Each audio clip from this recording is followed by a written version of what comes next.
सब में राम का नारा दिया। देवियों सज्जनों, लगातार सुबह मीडिया के बंधु आए हुए हैं, मेरे से ये बातचीत हो रही थी। सभी लोगों ने एक ही बात की कि इतना बड़ा कार्यक्रम हमने किया, इसका उद्देश्य क्या है, आखिर क्यों किया। आपने यज्ञ देखे होंगे, दुनिया भर के यज्ञ देखे होंगे, आप सभी अनुभवी हैं, कई बुजुर्ग माताएं बैठी हैं। जब यज्ञ होता है तो केवल हम भगवान का आराधना करते हैं और वहां से जाते हैं। ये पहला ऐसा यज्ञ है जिसका नाम दिया गया ज्ञान यज्ञ। और हमने यात्राएं की तो कलश के साथ किया, ध्वजा के साथ किया और पुस्तक के साथ भी किया। राम का, भगवान राम का एक व्यापक परिचय है, व्यापक परिचय। हम सब में, हमारी जो माताएं बैठी हैं, जो बहनें बैठी हैं, जो बेटियां बैठी हैं, सभी में कहीं न कहीं राम का अंश है। ऐसा लोग मानते हैं कि केवल राम का अंश पुरुषों में है। हम सभी अभी नारा लगा रहे थे, राम को लिमिट कर दिया कुछ वामपंथियों ने, और लिमिट राम के ऊपर, राम के जीवन को हमारे अंदर धारण नहीं करने दिया गया। अभी संत बड़ी अच्छे बातें बता रहे थे, माता सबरी की चर्चा हो रही थी, यहाँ रसोई भी माता सबरी की लगी हुई है। आप सभी, हम लोग सब में राम तो दोहरा रहे हैं, मेरे साथ एक बार नारा दोहराइएगा। मैं कुछ भी बोलूंगा, आप पीछे से जय श्री राम रिपीट करिएगा, आपको पता चलेगा राम का मूल मतलब क्या है। एक बार मेरे पीछे बोलिए सभी लोग, जय श्री राम, जय श्री राम, सबरी के राम, जय श्री राम, सबरी के राम, जय श्री राम। सब लोग बोलिए, बैठे हैं वो राम को नहीं पहचानते क्या, सब लोग दोनों हाथ उठा के बोलिए, सबरी के राम, जय श्री राम, सबरी के राम, जय श्री राम, निषाद के राम, जय श्री राम, निषाद के राम, जय श्री राम। देवियों सज्जनों, निषाद का राम का व्यापक परिचय है। नन्हे रूप में केवल हमने राम का आज तक जितना भी कहानी मंचों से सुना, बहुत सारे व्यासपीठ मंच पे बैठ के गाते रहे कि ठुमुक चलत रामचंद्र बाजे पैदनिया, हमने यही सुना। हमने राम का वो रूप नहीं देखा मंचों से जिस रूप में राम पिता की एक आज्ञा पे 14 वर्ष के लिए बंद चले गए थे। आपने वो कविताएं सुनी होगी कि क्षमा सौंपती उस भुजंग को जिसके पास करो लो, जिसको रामचंद्र जी ने कहा। समुद्र के किनारे जब वो बैठे थे, समुद्र रास्ता नहीं दिया तो समुद्र सोच लेने की पुरुषार्थ जिस राम के अंदर हो, इस पूरे कार्यक्रम में उस राम पे भी चर्चा होगी। इस पूरे कार्यक्रम में उस राम पे भी चर्चा होगी जिस राम ने अपने प्रजा को ठीक ढंग से दिया, जिसने माता सबरी के झूठे बेर खाए, जिसने अहिल्या का उद्धार किया और जिसने पूरे जंगल में घूम घूम के साधु वेश में राक्षसों का संहार किया।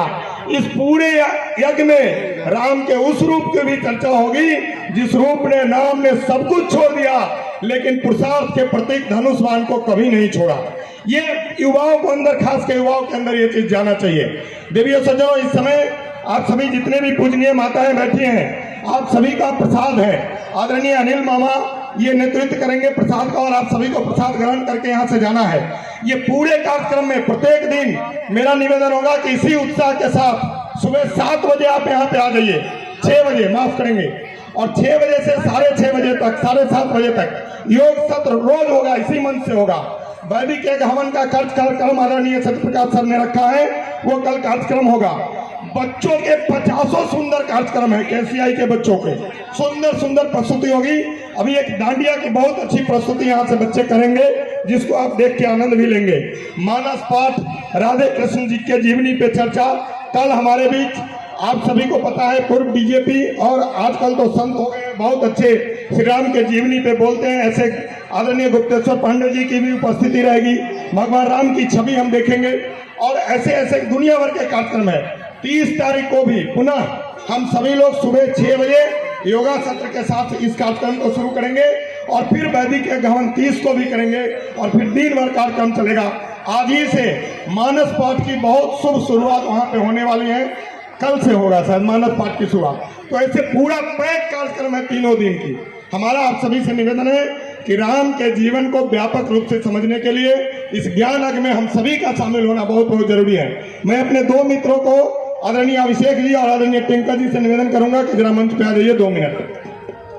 और एक कवि ने लिखा था देवियों सज्जनों की चकरा गया है नौजवान चकाचौंध बीच। ध्यान से जरा सुनिए और जो प्रबुद्ध लोग हैं वो सुनिए और संत भी सुने। ऐसे कार्यक्रमों के आयोजन की जरूरत क्यों पड़ी? हम भी पंडाल डाल के यज्ञ हवन करवा सकते थे, लेकिन राम के जीवन की चर्चा क्यों हो रही है आप सभी के बीच? मित्रों, चकरा गया है नौजवान चकाचौंध बीच, राणा और शिवा की कहानी भूल जाएगा। आईना अतीत का न इसको दिखाया गया, बलिदानियों की ये निशानी भूल जाएगा। स्वर तुलसी कबीर रसखान दिनकर एक दिन मीरा सी दीवानी भूल जाएगा और देखकर सीडी इलू इलू वाले गीत सुन बलिदानियों की ये कहानी भूल जाएगा। इसको बलिदानियों की कहानियां दिलाने के लिए ऐसे कार्यक्रमों की जरूरत है। राम के जीवन के अंग अंग को कोई व्यक्ति एक सच्चा पुत्र है तो उसमें राम का अंश है, कोई एक सच्चा पिता है तो उसमें भी राम का अंश है, कोई एक सच्चा पति है तो उसमें भी राम का अंश है। अच्छे राजा के अंदर राम का अंश है, अच्छे मित्र के अंदर राम का अंश है, अच्छे प्रजा के अंदर राम का अंश है। घट घट में राम है। राम के बिना जीवन की कल्पना भी संभव नहीं है। और ऐसे ही इस ज्ञान अग में आप सभी का आ जाना, हमारा इतना उत्साहवर्धन करना, इतनी सारी बहनों का माताओं का पार्टिसिपेशन, ये सब अपने आप में अमृतमय है। ये जो कल्पना सत्य प्रकाश सर के दिमाग में आया, ये कई जन्मों के पुण्य प्रताप का नतीजा होता है। इस तरह की कल्पना इतना साधारण बात नहीं है कि इतने बड़े यज्ञ को राम के जीवन के ऊपर बदल दो। हर दिन योग करा के, हर दिन हवन करा के, हर दिन मंचों से विद्वानों का उद्बोधन करा के राम के अंश को आप सभी में और यहाँ सुन रहे, मेरी आवाज सुन रहे सभी युवाओं में डालना ही हमारा लक्ष्य है। और इसी लक्ष्य के फलस्वरूप ये कार्यक्रम का यहाँ आयोजन हो रहा है। आप सभी से मैं निवेदन करूंगा और आगे के कार्यक्रम के लिए अनिल मामा से निवेदन करूंगा कि आप प्रसाद की तैयारी करेंगे। केसीआई के बच्चों से भी निवेदन होगा कि हम डांडिया का प्रोग्राम लेके मंच पे आइए। उससे पहले लक्ष्य भारत जी आप मंच पे आएंगे और व्याप्त है हम सब में राम, पर्याप्त है हम सब पे राम, इस धुन के साथ उनका एक गाना होगा। आप सभी लोग यहीं बैठे रहिए। आप सभी की सेवा के लिए सैकड़ों कार्यकर्ता यहाँ लगे हैं, 100 की संख्या में लगे हैं। आप सभी को प्रसाद और पानी की व्यवस्था मंच यहीं बैठे बैठे मंडप में ही होगी। और मैं हमेशा आपके बीच पूरी टीम के साथ रहूंगा। कल सुबह फिर आपसे 6 बजे मुलाकात होगी। मेरा ये आप सभी को आह्वान है कि 6 बजे इतनी ही संख्या में आइए और युवाएं तो जरूर आए, जो युवा मेरे भाई हैं। योग का कार्यक्रम यहाँ ज्ञान ज्योति गुरुकुलम के बच्चों के द्वारा प्रस्तुत होगी और हम लोग वैदिक यज्ञ हवन भी करेंगे। अभी केसीआई के बच्चों से निवेदन होगा कि आप डांडिया का प्रोग्राम अगर तैयार है तो आप आइए, लक्ष्य भारत जी मंच पे आइए। और जो म्यूजिशियन मेरे बैठे हैं, आप सभी व्याप्त हैं हम सब में राम, पर्याप्त है हम सब पे राम की धुन बजाए। और उससे पहले हमारे एक और प्रसारथी युवा साथी टिंका जी पीछे खड़े हैं। टिंका जी से निवेदन करूंगा कि इस कार्यक्रम के उद्देश्य को लेकर 2 मिनट अपनी बात आप भी रखेंगे लोगों के बीच। जय श्री राम। हम सभी आज इस आध्यात्मिक समागम में एक नया स्वरूप लेकर के, जो इस पूरे राजा पाकर की धरती के लोग यहाँ पे आए हैं, इस सभी श्रद्धालुओं का हम हृदय से प्रणाम करते हैं। और इस आयोजन के लिए समस्त राजा पाकर के लोगों का हृदय से धन्यवाद और अभिनंदन दोनों करते हैं। कितना बड़ा सोच है जिसके बारे में अभय सर ने रखा, सत्यप्रकाश सर ने रखा, और जिस तरह से राम के चरित्र की प्रस्तुति यहाँ पे हुई है और पूरा जो यह प्रांगण है हम सभी देख रहे हैं। इस प्रांगण का जो उद्देश्य है, मैं चाहूंगा कि जो यहाँ पे बातें हम लोग बोल रहे हैं, यह केवल जग जो है केवल देखने के लिए नहीं है, यह जग अनुभूति करने के लिए। हम सभी आज जिस तरह से हमारे ब्राह्मण देवता ने बताए थे कि ईश्वर को प्राप्त करने का 3 स्रोत है, ज्ञान योग है, कर्म योग है और भक्ति योग है। भक्ति के माध्यम से हमने देखा है मीराबाई प्रभु श्री राम, प्रभु श्री कृष्ण को प्राप्त किए। भागीरथी जी ने माता गंगा को अपने कठौती में उतारा। हम लोग आज इस कलयुग में हैं।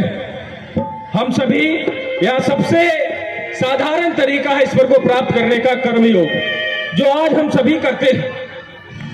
हर आदमी कुछ न कुछ काम कर रहा, लेकिन हमें यह समझना होगा कि ईश्वरीय कार्य क्या है, भगवान का काम क्या है, और उसी को बताने के लिए यह जो आध्यात्मिक यज्ञ हो रहा है, यह यज्ञ उसी अध्यात्म को बताने के लिए। आज हम सभी जो मनुष्य रूप जो हमें मिला है, जो उसका वास्तविक जो कर्म है उससे हम दूर हो चुके हैं। आडंबर में हम लोग जो भौतिक सुख है उसके पीछे भाग रहे हैं, लेकिन यह वास्तविक सुख नहीं। आप यहाँ आने के बाद जितना आनंदित हुए होंगे, जितना मन प्रफुल्लित हुआ होगा, और घर जाने के बाद जितने शांति से आप सोएंगे, उतना शांति से आप ऐसी फ्रिज में रह करके और अच्छे होटल में खा करके या डीजे डांस करके नहीं हो पाएंगे। इसलिए ईश्वर की जो सच्ची सेवा है वो मानवता की सेवा है, और उसमें कोई मतभेद नहीं है, कोई भिन्नता नहीं। हर व्यक्ति कर सकता है, हर इंसान के अंदर भगवान है, ये चीज सोचना है हमें और ये करना है। आज ये जो आध्यात्मिक समागम हो रहा है, ये हम सबको एक आध्यात्मिक क्रांति के रूप में इसको जागृत करना है कि हम ईश्वर को कैसे प्राप्त करें, और ईश्वर को प्राप्त करने का सबसे आसान साधन है हम सभी मानवता की सेवा करें। यही हमारा जो इस पूरे यज्ञ का जो मूल मंत्र है वो ये होना चाहिए और यही है। इसलिए मैं आग्रह करना चाहूंगा हम सभी यहाँ से भगवान श्री राम को स्मरण करते हुए यह संकल्प सभी लोग लीजिए कि हम सभी मानवता की सेवा करेंगे। ये हम सभी आग्रह करना चाहते सभी लोगों से। एक बार हाथ उठा करके बोलिए जय श्री राम। जय श्री राम। 1 मिनट के लिए निवेदन करूंगा। आज राजा पाकर के इस पवित्र पावन धरती पर आप सोचे होंगे कि इतना जल्दी सबके राम आध्यात्मिक समागम समारोह कैसे तैयारी किया गया। आज से करीब 15-20 दिन पहले हाजीपुर में सत्यप्रकाश जी से हमको मुलाकात हुआ था। शिवनाथ सिंह के दरवाजा पर एक छोटा मीटिंग हुआ था। मैंने वादा किया था कि 60,000 दैनिक जागरण में आपका यह न्यूज छपेगा और आध्यात्मिक बैनर के तले न्यूज छपा और अभी तक लगभग 8 से 10 दिन तक हर पेपर में हमने यहाँ का नाम छपवाने का काम किया। और आपके क्षेत्र में पहले भी हम लोग जिस समय उदय प्रताप सिंह कलेक्टर थे उस समय हम लोगों ने विकास का कार्य किया था, लेकिन बड़े दुख के साथ कहना पड़ रहा है कि आप लोग यदि सोशल मीडिया पर इसका प्रचार कर दीजिएगा तो 30 तारीख को हमको लगता है कि यहां बैठने का जगह भी नहीं मिलेगा। प्रेम से बोलिए जय श्री राम। जय श्री राम। भारत के 3 परिचय है। मैं एक बात बता देता हूं, यहाँ पर बड़े बड़े विद्वान आए हैं। कोई पूछेगा कि भारत का क्या परिचय है, तो भारत का 3 परिचय है। जिस देश में गौ माता का पूजन किया जाए, जिस देश में गीता का पूजन होता है, गीता हमारे पवित्र पुस्तक होता है, और जिस देश में गंगा का पूजन होता है उस देश का नाम है भारत। तो प्रेम से बोलिए गंगा जी महारानी की, शेरा वाली की, पवन सुत हनुमान की, भारत माता की, भारत माता की, वंदे वंदे। बहुत बहुत धन्यवाद। आपके जोश को